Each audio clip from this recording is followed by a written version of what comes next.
ہم ایک ایسی حدیث کا مطالعہ کرنے جا رہے ہیں جو نہ صرف ایک مسلمان کے ایمان و کردار کی بنیاد ہے بلکہ اس کے روزمرہ کے ہر عمل پر اثر انداز ہوتی ہے۔ نبی علیہ الصلوۃ والسلام کا فرمان بھی ہے کہ ان اللہ طیب لا یقبل الا طیبا، کہ اللہ سبحانہ ہوا تعالیٰ جو ہے وہ پاک ہے اور پاکیزہ چیز کو ہی قبول فرماتا ہے۔ یہ حدیث صرف طعام و مال کی طہارت کی بات نہیں کر رہی بلکہ زندگی کے ہر گوشے میں طہارت نیت، پاکیزگی رزق اور صداقت عمل کا تقاضا کر رہی ہے۔ ہمیں بتاتی ہے وہ نماز، روزہ، صدقہ یا دعا بھی اللہ کے ہاں قبول نہیں اگر اس کے پس منظر میں حرام کمائی، فریب یا خیانت شامل ہو۔ اور یہ بھی حقیقت ہے کہ رزق حلال نہ صرف دعا کو اوج عطا کرتا ہے بلکہ انسان کی شخصیت کو بھی بلند کرتا ہے، انسان کی شخصیت کو بھی نکھارتا ہے۔ آج جب بازار میں مال کی ریل پیل ہے مگر دل بے چین ہے اور دعائیں بے اثر ہیں، تو سوال یہ نہیں کہ ہمارے ہاتھ میں کیا ہے بلکہ سوال یہ ہے ہمارے ہاتھ میں آیا کیسے ہے۔ تو آئیے آج کے درس میں ہم جانیں گے کہ رزق حلال کی حقیقت و عظمت کیا ہے، اس کی شرعی حدود کیا ہیں اور ایک مثالی مسلمان کو اس باب میں کیسا رویہ اختیار کرنا چاہیے تاکہ ہم صرف عبادات میں نہیں معاشیات میں بھی مثالی بن سکے۔ تو بڑھتے ہیں آج کی حدیث کی جانب، پہلے اس کا ترجمہ دیکھیں گے پھر اس کی انشاءاللہ تشریح دیکھیں گے۔ بسم اللہ الرحمن الرحیم۔ عن ابی ہریرہ رضی اللہ عنہ قال قال رسول اللہ صلی اللہ علیہ وآلہ وسلم، سیدنا ابو ہریرہ رضی اللہ تعالیٰ عنہ بیان کرتے ہیں کہ رسول اکرم صلی اللہ علیہ وآلہ وسلم نے ارشاد فرمایا، ان اللہ تعالی طیب لا یقبل الا طیبا، بے شک اللہ سبحانہ ہوا تعالیٰ پاک ہے اور پاکیزہ کو ہی قبول کرتا ہے، پاکیزہ چیز ہی کو ایکسیپٹ کرتا ہے۔ وَإِنَّ اللَّهَ أَمَرَ الْمُؤْمِنِينَ بِمَا أَمَرَ بِهِ الْمُرْسَلِينَ، اللہ سبحانہ ہوا تعالیٰ نے مومنین کو بھی انہی چیزوں کا حکم دیا ہے جو اس نے اپنے رسولوں کو حکم دیا ہے۔ فقال اللہ تعالی، اللہ تعالیٰ فرماتے ہیں، یا ایہا الرسول، اے رسولو، اے میرے رسولو، کلوا من طیبات واعملوا صالحا، اے میرے رسولو پاکیزہ رزق کھاؤ اور نیک صالح عمل کرو۔ وقال تعالی، اور اللہ تعالیٰ فرماتے ہیں، یا ایھا الذین آمنوا، اے ایمان والو، کلوا من طیبات ما رزقناکم، وہی رزق کھاؤ جو ہم نے تمہیں پاکیزہ رزق عطا کیا ہے۔ ثم ذکر الرجل، پھر آپ علیہ الصلوۃ والسلام نے ایک ایسے شخص کے بارے میں ذکر کیا، یطیل السفر اشعث اغبر، جو لمبا سفر طے کر کے جو ہے وہ جاتا ہے اور اس کا جو ہے اشعث اغبر پراگندہ حال ہے اور غبار سے اٹا ہوا ہے۔ یمد یدیہ الی السماء، وہ آسمان کی طرف اپنے دونوں ہاتھوں کو پھیلاتا ہے اور دعا کرتا ہے، یا ربی یا ربی، اے میرے رب اے میرے رب۔ ومطعمہ حرام، اس کا کھانا حرام کا ہے، ومشربہ، اس کا پینا حرام کا ہے، وملبسہ حرام، اس کا لباس حرام کا ہے، وغذی بالحرام، اس کی جو پرورش ہے وہ حرام کی غذا سے ہوئی ہے۔ فأنی یستجاب لذلک، تو اس کی دعا کیسے قبول ہو سکتی ہے؟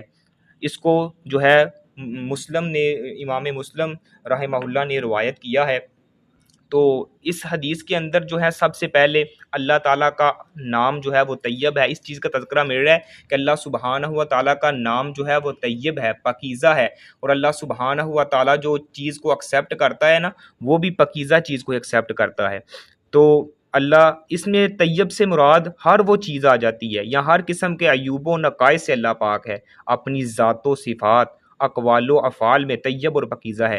کہیں بھی کسی قسم کا عیب اور نقص جو ہے وہ اللہ سبحانہ ہوا تعالیٰ کی ذات میں کوئی موجود نہیں ہے۔ اللہ سبحانہ ہوا تعالیٰ ہر عیب سے اور ہر عیوب سے پاک ہے، اور اسی کے ساتھ ساتھ اللہ صرف پاکیزہ چیزیں ہی قبول فرماتا ہے، خواہ وہ اقوال و اعمال ہوں، صدقات و زکوٰۃ ہو۔ اگر اقوال و اعمال شرک و ریا وغیرہ سے پاک نہیں تو وہ عند اللہ مقبول ہی نہیں ہے۔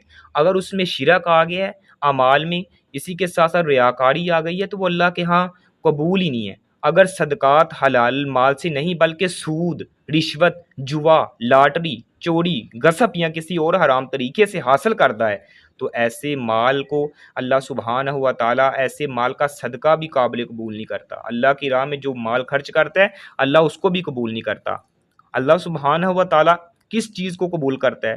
اللہ فرماتے ہیں میں پاکیزہ ہوں اور میں پاکیزہ ہی چیز کو ایکسیپٹ کرتا ہوں، اور انسان سے میں ان چیزوں کا مطالبہ کر رہا ہوں جن سے انسان محبت کر رہا ہے۔ انسان جن چیزوں سے دنیا میں رہ کے محبت کرتا ہے نا، میرا یہ تقاضا ہے کہ میرے راہ میں اگر خرچ کرنا ہے تو انہی چیزوں کو کرو جن سے تم محبت کرتی ہو۔ اللہ سبحانہ و تعالیٰ چوتھے پارے کے آغاز میں فرماتے ہیں لن تنالوا البر حتی تنفقوا مما تحبون، ہرگز نہیں تم نیکی کو پا سکتے، کب تک؟ حتی تنفقوا مما تحبون، جب تک تم اللہ کے راستے میں وہ چیز نہ خرچ کرو جن سے تم محبت کرتے ہو۔ جب یہ قرآن مجید کی آیت نازل ہوئی نا تو سیدنا ابو طلحہ انصاری رضی اللہ تعالیٰ عنہ نبی پاک کے صحابی ہیں، ان کا ایک باغ تھا مدینہ کے اندر۔ نبی علیہ الصلوۃ والسلام اکثر اس باغ میں جا کر بیٹھتے تھے، اس باغ کی کھجوریں کھایا کرتے تھے اور اس باغ کے چشمے کا پانی جو ہے وہ نوش فرمایا کرتے تھے۔ آپ علیہ الصلوۃ والسلام پر جب یہ آیت نازل ہوئی لن تنالوا البر حتی تنفقوا مما تحبون، تم اس وقت تک ہرگز نیکی کو نہیں پہنچ سکتے جب تک اللہ کے راستے میں اس چیز کو نہ خرچ کرو جس سے تم سب سے زیادہ محبت کرتے ہو۔ تو سید ابو طلحہ انصاری نبی علیہ الصلوۃ والسلام کی خدمت میں حاضر ہوئے، آ کے آپ علیہ الصلوۃ والسلام جناب محمد رسول اللہ صلی اللہ علیہ وآلہ وسلم کو فرماتے ہیں، کہتے ہیں یا رسول اللہ یہ مدینہ کے اندر میرا ایک باغ ہے، میں اس کو اللہ سبحانہ و تعالیٰ کے راستے میں جو ہے وہ وقف کرتا ہوں، اللہ کے راستے میں جو ہے اس کو صدقہ کرتا ہوں۔ آپ علیہ الصلوۃ والسلام نے فرمایا اس موقع پر آپ نے فرمایا بخن بخن ذاک مال رابح، ذاک مال رابح، واہ واہ یہ تو بڑے فائدے والا مال ہے، یہ تو تم نے بہت ہی اچھا سودا کیا ہے، یعنی اس کو اپریشیٹ کیا۔ آپ علیہ الصلوۃ والسلام نے اس کو جو ہے ان تعریفی کلمات سے نوازا، بخن بخن عربی میں تعریفی کلمات جیسے زبردست یا شاباش کے معنی میں، یعنی نفع دینے والا مال ہے، بڑا برکت صدقہ ہے۔ نبی علیہ الصلوۃ والسلام نے ان کے اخلاص اور قربانی کی عظمت کو یوں سراہا کہ ذاک مال رابح، یہ تو نے بڑا اچھا جو ہے وہ نفع والا سودا کیا اللہ سبحانہ و تعالیٰ کی ذات کے ساتھ۔ یعنی جب انہوں نے اس آیت کا شان نزول ہوا تو اس میں جو ہے اپنے باغ کو وقف کر دیا۔ سیدنا عمر فاروق رضی اللہ تعالیٰ عنہ کے متعلق آتا ہے کہ ان کو جو ہے وہ خیبر میں ایک جگہ ملی تھی، ایک زمین کا حصہ ملا تھا، ٹکڑا ملا تھا، کہنے لگے یا رسول اللہ میں اس کو اللہ کے راستے میں جو ہے وقف کرتا ہوں۔ آپ علیہ السلام نے فرمایا اس کو جو ہے وہ اس لیے اس کی اصل باقی رہے، اس کو جو ہے وقف کرو کہ اس کا جو مال اس سے حاصل ہوگا، اس سے جو کرایہ حاصل ہوگا، اس کو جو کرایہ ملے گا، جو معاوضہ ملے گا، اس کو اللہ کے راستے میں صدقہ کر دو۔ اسی طرح حضرت علی رضی اللہ تعالیٰ عنہ کے متعلق آتا ہے ان کے پاس ایک زرہ تھی انتہائی قیمتی، جس کو وہ پہن کے جو ہے وہ جنگیں لڑا کرتے تھے، اس کو اللہ کے راستے میں جو ہے وہ وقف کر دیا، صدقہ کر دیا۔ یعنی کس قدر صحابہ کرام رضوان اللہ مجمعین کے اندر اللہ رب العالمین کے راستے میں مال خرچ کرنے کی اور وہ چیز خرچ کرنے کی جن سے وہ سب سے زیادہ دنیا میں رہ کے محبت کرتے تھے، کہ اللہ کے راستے میں ہم نے وہ چیز دینی ہے جسے ہم پسند کرتے ہیں۔ ہمارا رویہ تو یہ ہے نا، آج ہم مسلمان ہیں تو ہمارا رویہ یہ ہوتا ہے ہم اللہ کے راستے میں وہ چیز دیتے ہیں یا صدقہ کرتے ہیں جو سب سے جو ہے وہ گھٹیا ترین ہوتی ہے، بلکہ ہمیں چاہیے کہ اللہ کے راستے میں وہ چیز دیں جسے ہم محبت کرتے ہیں، جسے ہم پسند کرتے ہیں۔ اللہ کے راستے میں ہم وہ چیز دیں گے نا تو اللہ تمہارے دلوں کے تقوی کو دیکھتا ہے، تمہارے دلوں کے اندر دیکھتا ہے کہ انسان نے میرے راستے میں وہ چیز دی ہے جس سے وہ سب سے زیادہ محبت کرتا ہے، پھر اللہ نے پتہ ہے اس کے انسان کے لیے بدلے میں کیا رکھا ہے، ایسی جنت کہ جس کا انسان وہ وہم و گمان بھی نہیں کر سکتا۔ اسی کے ساتھ ساتھ اس حدیث میں یہ بھی بیان کیا گیا ہے کہ رسولوں اور ان کی امتوں کو پاکیزہ رزق کھانے اور عمل صالح کر کے اللہ کا شکر بجا لانے کا حکم دیا گیا ہے، کہ نبی علیہ الصلوۃ والسلام جتنے بھی رسول آئے ہیں، یا ایھا الرسل کلوا من طیبات واعملوا صالحا، تمام رسولوں کو جو ہے وہ رزق کھانے کا حکم دیا، تو پاکیزہ رزق، ایسا رزق جس کو اللہ سبحانہ و تعالیٰ نے حرام نہیں کیا، اور ساتھ عمل صالح کے اللہ سبحانہ و تعالیٰ نے ان سے جو ہے وہ ڈیمانڈ کی ہے۔ اللہ سبحانہ وتعالی ایمان والوں کو بھی مخاطب کر کے یہی حکم دیا، یا ایھا الذین آمنوا کلوا من طیبات ما رزقناکم، اے ایمان والو تم پاکیزہ رزق میں سے کھاؤ جو ہم نے تمہیں عطا کیا ہے۔ اللہ سبحانہ و تعالیٰ نے بھی مومنوں سے یہی مطالبہ کیا ہے کہ وہ پاکیزہ رزق کو کھائیں۔ اسی کے ساتھ ساتھ اللہ سبحانہ و تعالیٰ نے اس حدیث میں دعا کی قبولیت کے چند اسباب بھی ذکر کیے ہیں۔ دعا کی قبولیت کے اللہ سبحانہ و تعالیٰ نے جو ہیں وہ چند اسباب جو ہیں وہ ذکر کیے ہیں۔ سب سے پہلے یہ ہے کہ سفر اگرچہ طویل نہ ہو پھر بھی دعا کی قبولیت کا سبب ہے۔ نبی علیہ الصلوۃ والسلام کا ارشاد ہے کہ 3 دعائیں ایسی ہیں بلا شک و شبہ قبول ہوتی ہیں، اگر ایک جو ہوتا ہے نا انسان نے لمبا سفر کیا ہے، جو سفر کرتا ہے، جو مسافر بندہ اس کی اللہ دعا قبول کرتا ہے، دعا کو رد نہیں کرتا. تو ایک وہ ہے کہ اگر بندے نے سفر نہ بھی کیا ہو، آپ علیہ الصلوۃ والسلام فرماتے ہیں کہ 3 دعائیں ایسی ہیں جسے اللہ سبحانہ و تعالیٰ قبول کرتے ہیں. یہ آنٹی سے ایک گزارش ہے کہ یہ اپنے مائک کو میوٹ پہ لگا لیں. کیا نام ہے ان کا؟ جی جزاک اللہ. اللہ سبحانہ و تعالیٰ نے جن باتوں سے ہمیں تقاضا، یعنی 3 دعائیں ایسی ہیں، وہ کون کون سی دعائیں ہیں؟ مظلوم کی دعا، جو بندہ مظلوم ہے نا، وہ اللہ سبحانہ و تعالیٰ سے جو بھی دعا کرے گا اللہ سبحانہ و تعالیٰ ان کی دعا کو جو ہے وہ قبول فرمائیں گے. اسی کے ساتھ ساتھ دوسرے نمبر پہ مسافر کی دعا. مسافر بندہ جب بھی دعا کرتا ہے اللہ سبحانہ و تعالیٰ اس کی دعا کو رد نہیں کرتے، اس کی دعا کو قبول فرماتے ہیں. اور تیسرا بندہ وہ ہے اولاد کے لیے والد کی دعا.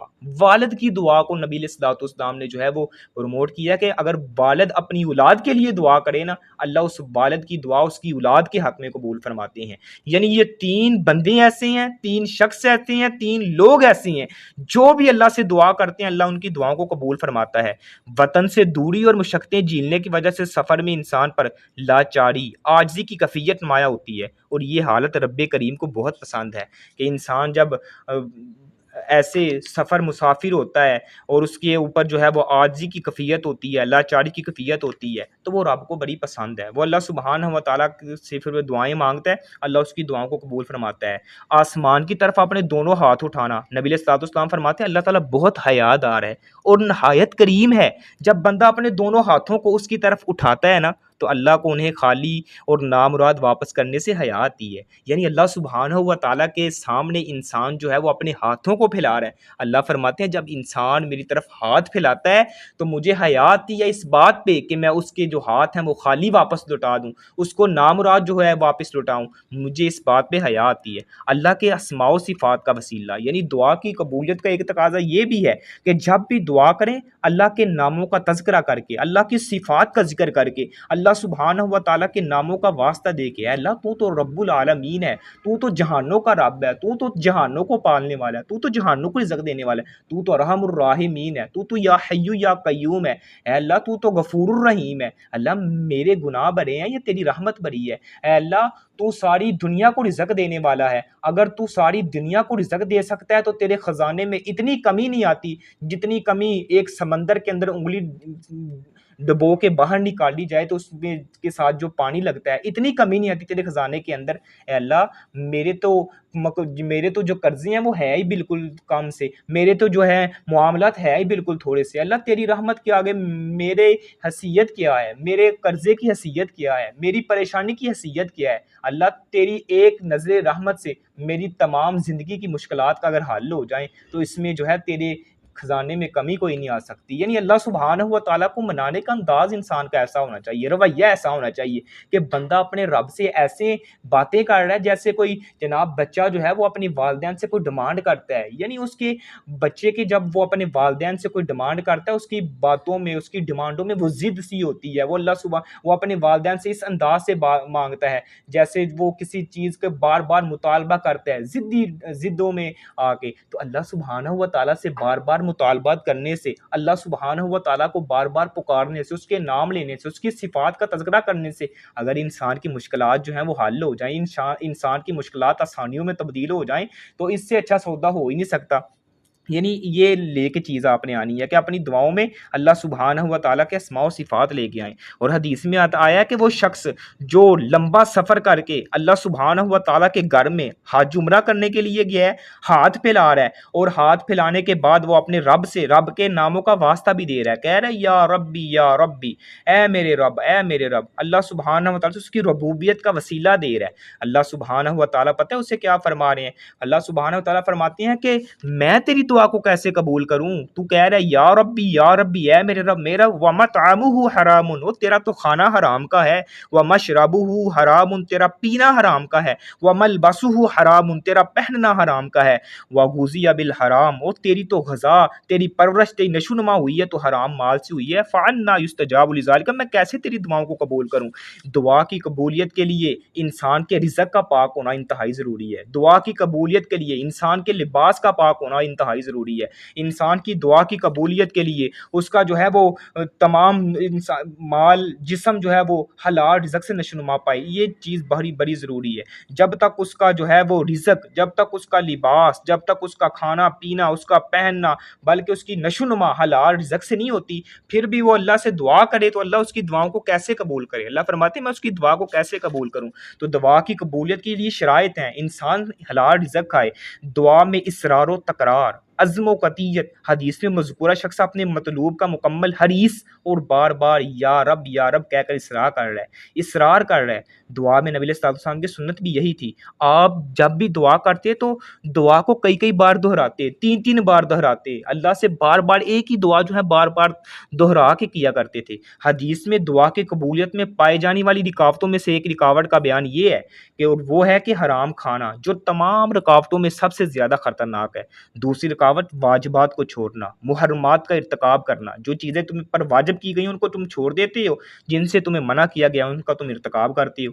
تیسری رکاوٹ وہ ہے قبولیت میں جلد بازی کرنا اور کہنا کہ میری دعا جو ہے وہ قبول کیوں نہیں ہوئی، میری دعا قبول کیوں نہیں ہو رہی۔ اور دعا کی قبولیت میں جلد بازی نہیں کرتے۔ پتہ ہے آپ کو دعا قبولیت اگر کئی دفعہ ایسے ہوتا ہے کہ انسان کی زندگیاں لگ جاتی ہیں دعا قبولیت ہونے میں، انسان کی صدیاں لگ جاتی ہیں۔ سیدنا ابراہیم علیہ الصلوۃ والسلام نے کعبۃ اللہ بنایا اور رب سے دعا مانگی ہے اور نبی علیہ الصلوۃ والسلام کو مانگا، کتنے سال کے بعد نبی علیہ الصلوۃ والسلام اس دنیا میں آئے ہیں۔ یعنی دعا کی قبولیت میں جلد بازی نہ کیا کر کے میری دعا قبول کیوں نہیں ہو رہی۔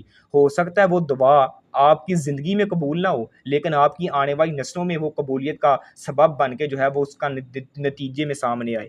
دعا کی قبول، سیدنا ابراہیم علیہ الصلوۃ والسلام دعا مانگتے رہے، اللہ سبحانہ و تعالیٰ نے وہ بڑھاپے میں جا کے سیدنا ابراہیم اسماعیل علیہ الصلوۃ والسلام ان کو عطا کیا۔ یعنی دعا کی قبولیت میں کئی سال لگ جاتے ہیں۔ سیدنا یوسف علیہ الصلوۃ والسلام کے والد حضرت یعقوب علیہ السلام 40 سال تک دعا کرتے رہے اپنے بیٹے کو ملنے کی، 40 سال کے بعد اللہ نے ملاقات کروائی۔ یعنی دعا کی قبولیت میں جلد بازی نہیں کرتے، دعا میں جو ہے وہ تکرار آپ کیے رکھو، دعا کرتے رہو۔ اللہ اگر اس میں تمہارے لیے بہتر ہے نا، بہتری ہے، تو وہ اللہ سبحانہ و تعالیٰ تمہاری زندگی میں جو ہے وہ دعا قبول کرے گا۔ اور بعض اوقات ایسے ہوتا ہے صدیاں لگ جاتی ہیں دعا قبول ہونے میں، عرصہ دراز لگ جاتا ہے، زندگیاں لگ جاتی ہیں، نسلیں ختم ہو جاتی ہیں، پھر جا کے وہ دعا قبول ہوتی ہے۔ اس لیے دعا کی قبولیت میں جلد بازی نہیں کرنی چاہیے۔ واضح رہے کہ دعا کی قبولیت صرف یہی نہیں کہ بندہ جو کچھ مانگ رہا ہے اسے بیانی ہی چیز مل جائے، یعنی جو انسان دعا کر رہا ہے، جو اپنی دعا میں چیز مانگ رہا ہے اسے وہی مل جائے۔ دعا کی قبولیت کے لیے صرف یہی ضروری نہیں ہے، بلکہ اس کے دوسرے انداز بھی ہیں جو حدیث میں ذکر کیے گئے ہیں۔ یعنی نبی علیہ الصلوۃ والسلام نے فرمایا زمین پر جب کوئی مسلمان اللہ سے دعا کرتا ہے نا تو اللہ اسے وہ چیز عطا فرما دیتا ہے یا اس جیسی کوئی مصیبت ٹال دیتا ہے، بشرطے کہ اس نے گناہ یا قطع رحمی کی دعا نہ کی ہو۔ یعنی دعا کی قبولیت کے 3 مراتب ہیں۔ ایک شخص نے کہا تو ہم نے اس کی دعا جو ہے فوراً قبول کر لی، یعنی اس کی جو ہے دعا اسی وقت جو ہے وہ قبول ہو جاتی ہے۔ یعنی دعا کی قبولیت کے سمجھنے کے 3 مراتب ہیں، 3 درجے ہیں۔ سب سے پہلے انسان جو اللہ سبحانہ و تعالیٰ سے دعا مانگ رہا ہے، اللہ نے فوراً اس کی دعا قبول کر لی اور اس کو وہی چیز عطا کر دی جو وہ مانگ رہا ہے۔ دعا کی قبولیت کا دوسرا درجہ یہ ہے کہ انسان اللہ سبحانہ و تعالیٰ سے دعا مانگ رہا ہے، اللہ نے اس کی وہ دعا تو نہیں قبول کی، یعنی وہ تو نہیں عطا کیا جو وہ مانگ رہا ہے، اس کے بدلے میں اس کی زندگی میں اس کی یعنی لائف میں کوئی ایسی پریشانی، کوئی مصیبت آنے والی ہے، اللہ اس دعا کے عوض، اس دعا کے بدلے اس پریشانی کو، اس مصیبت کو ٹال دیتا ہے۔ دعا کی قبولیت کا تیسرا درجہ یہ ہے کہ اللہ سبحانہ و تعالیٰ نہ ہی تو اس کی دعا قبول کی، یعنی نہ ہی تو وہ چیز اس کو عطا کی ہے، نہ ہی اس کے بدلے میں اس کی مصیبت کوئی پریشانی ٹالی ہے، بلکہ اس کی دعا کو ذخیرہ کر لی ہے۔ کل قیامت کا دن ہوگا، اللہ سبحانہ و تعالیٰ کے دربار میں انسان آئے گا، اللہ سبحانہ و تعالیٰ اس کو اس دعا کے بدلے میں، اس دعا کے عوض میں جو دنیا میں رہ کے اس کی کوئی دعا جو وہ قبول نہیں ہوئی تھی، اللہ سبحانہ و تعالیٰ اس کے بدلے میں اس کو ذخیرہ بنا کے اس کے نامہ اعمال میں اس کو اجر و ثواب کا جو ہے وہ اجر و ثواب کا ڈھیر عطا فرمائیں گے۔ انسان اس وقت سوچے گا یہ اتنی بڑی نیکی میرے ترازو میں آئی کیسی؟ اللہ سبحانہ و تعالیٰ فرمائیں گے دنیا میں رہ کر تو نے دعائیں کی تھی، وہ دعائیں تیری قبول نہیں ہوئی، آج ان دعاؤں کے بدلے میں نے تجھے جو ہے وہ جزا کے طور پہ جو ہے یہ نیکیاں عطا کی ہیں۔ انسان سوچے گا کہ کاش دنیا کے اندر رہ کے میری دعائیں قبول ہی نہ ہوتی، دنیا کے اندر میری دعائیں قبول نہ ہوتی، آج اللہ سبحانہ و تعالیٰ ان کے عوض ان کے بدلے میں مجھے جو ہے وہ اجر عطا فرما دیتے ہیں۔ یعنی یہ دعا کی قبولیت کے تین درجے ہیں، ان کو یاد رکھ لینا آپ نے۔ سب سے پہلا کہ جو انسان نے دعا مانگی، جو چیز مانگی وہی اللہ سبحانہ و تعالیٰ نے اس کو فوراً دے دی، اس کو وہ چیز عطا کر دی۔ دوسری دعا کی قبولیت کا درجہ یہ ہے کہ انسان سے اللہ سبحانہ و تعالیٰ اس کی زندگی سے کوئی پریشانی، کوئی مصیبت، کوئی غم یا ہم میں آنے والا ہے، اللہ سبحانہ و تعالیٰ اس کو ٹال دیتے ہیں۔ تیسری دعا کی قبولیت کا درجہ یہ ہے کہ انسان کے اللہ وہ دعا کو ذخیرہ کر لیتے ہیں، قیامت کے دن اللہ سبحانہ و تعالیٰ جو ہے وہ اس کو اجر عطا فرمائیں گے۔ تو یہ دعا کی قبولیت کے تین درجے ہیں۔ آج کی حدیث میں ہمیں جو سیکھنے اور سمجھنے کو ملا ہے کہ انسان کو اللہ سبحانہ و تعالیٰ کے راستے میں وہ چیز جو ہے وہ خرچ کرنی چاہیے جسے وہ پسند کرتا ہے، جس سے وہ محبت کرتا ہے، یعنی پاکیزہ مال اللہ کے راستے میں خرچ کرے، پاکیزہ کھائے، حلال رزق کھائے جو اللہ سبحانہ و تعالیٰ نے اس کے لیے حلال کیا ہے۔ جس کو حرام کیا ہے، چاہے وہ کسی غیر کے نام پہ کوئی چیز بانٹ رہا ہے، اگر اس میں اللہ سبحانہ و تعالیٰ کی ذات کے لیے نہیں ہے، وہ کسی غیر کے لیے ہے، چاہے وہ دنیا کے کوئی بڑے سے بڑا بزرگ نیکوکار ہے، اگر اس کے لیے بھی ہے تو وہ بھی ناجائز ہے۔ ہاں، جو اللہ سبحانہ و تعالیٰ نے جس چیز کا ہم سے مطالبہ کیا ہے وہ حلال رزق ہے، کیونکہ جو کسی غیر کے لیے جو بھی چیز بانٹتا ہے، آج اب محرم کا مہینہ آنے والا، لوگوں نے بڑی سبیلیں لگانی ہیں، یہ جی امام حسین کے نام کی سبیل ہے، یہ فلاں کے نام کی سبیل ہے، یہ فلاں کے نام کی سبیل ہے۔ اور میرے بھائی، میرے برادر، نبی علیہ الصلوۃ والسلام کی زندگی کا اگر جو سیرت کا مطالعہ کیا جائے تو آپ علیہ الصلوۃ والسلام نے تو اس مہینے میں روزے رکھے ہیں، محرم الحرام کے مہینے میں آپ علیہ الصلوۃ والسلام نے تو روزہ رکھ کے دکھایا ہے۔ آپ جو ہے وہ اس طریقے پہ سنت پر عمل کریں نا۔ آپ علیہ الصلوۃ والسلام نے تو جو ہے وہ محرم کا مہینہ رکھا ہے، یوم عاشوراء کا روزہ رکھا ہے، تو آپ جو ہے وہ لوگوں کو جو ہے وہ حلوے کھلاتے پھر رہے ہیں، اور راستے میں سڑکوں میں جو ہے وہ لوگوں کو سبیلیں جو ہیں وہ دودھ پلاتے پھر رہے ہیں۔ نبی علیہ الصلوۃ والسلام کی اگر سیرت پر تم نے عمل کرنا ہے، سیدنا امام حسین کی سیرت پر عمل کرنا ہے، تو انہوں نے تو روزہ رکھ کے دکھایا ہے۔ آپ کہتے ہیں جی چلیں ہم ان کے نام کا تو نہیں دیتے، ہم جو ہے وہ گرمی کی وجہ سے پلا رہے ہیں، تو آپ نے محرموں میں پلانا ہے، اب گرمی نہیں ہے، اب آپ کیوں نہیں پلا رہے، اب آپ کا یہ طریقہ کیوں نہیں اختیار کر رہے؟ آپ ان چیزوں سے بچیں جو شک و شبے میں ڈالتی ہیں، ان چیزوں سے بچیں جو تمہیں ان چیزوں کی طرف لے کے جاتی ہیں جن سے اللہ سبحانہ و تعالیٰ نے منع کیا ہے۔ فرمایا انما الخمر والمیسر والانصاب، جوا، بت پرستی، یہ ساری چیزیں حرام ہیں، اور وہ چیزیں بھی حرام ہیں جو اللہ کے غیر کے سوا تم مشہور کرتے ہو، چاہے وہ کسی نبی یا کسی ولی کے نام ہی کی کیوں نہ ہو۔ فرمایا جو چیز غیر اللہ کے نام کے لیے ہے نا، اللہ سبحانہ انما حرم اللہ علیکم المیتۃ والدم ولحم الخنزیر وما اہل بہ لغیر اللہ، جو بھی چیز اللہ کے غیر کے سوا مشہور کی جائے، اللہ کے غیر کے سوا دی جائے، اللہ سبحانہ و تعالیٰ نے تم پر جو ہے وہ حرام کر دی ہے۔ اللہ حلال طیب ہے اور حلال رزق کو جو ہے وہ قبول کرتا ہے، کہ یہ کہ تم حلال کھاؤ۔ انبیاء علیہ الصلوۃ والسلام کو جو اللہ نے حکم دیا وہی ایمان والوں کو حکم دیا۔ انبیاء کو کیا حکم دیا؟ کہ حلال رزق کھانا ہے اور عمل صالح مطلوب ہے۔ ایمان والوں کو بھی یہی حکم دیا کہ آپ نے بھی حلال رزق کھانا ہے، اور تم سے بھی مجھے جو چیز کی ڈیمانڈ ہے، جس چیز کو میں مطالبہ کر رہا ہوں کہ آپ نے دنیا میں رہ کے جو ہے وہ نیک اعمال کرنے ہیں، یہ تمام چیزیں تم کرو کہ اللہ سبحانہ و تعالیٰ تمہیں دنیا میں بھی کامیاب کرے گا اور آخرت میں بھی انشاءاللہ کامیاب کرے گا۔ تو یہ حدیث ہمیں جھنجھوڑ رہی ہے کہ جب رب کائنات خود پاک ہے تو اس کے بندے کیسے ناپاک رزق پر قناعت کر سکتے ہیں۔ حلال کمانا صرف معاش کی مجبوری نہیں ہے، بلکہ ایک ایمان افروز جد و جہد ہے جو انسان کی دعاؤں کو قبول، کردار کو معتبر اور عمل کو زندہ کرتی ہے۔ آج کی اس مجلس کا نچوڑ یہی ہے کہ پاک کماؤ، پاک کھاؤ اور پاک خرچ کرو، تبھی اللہ کی رضا بھی ملے گی اور دل کا سکون بھی ملے گا۔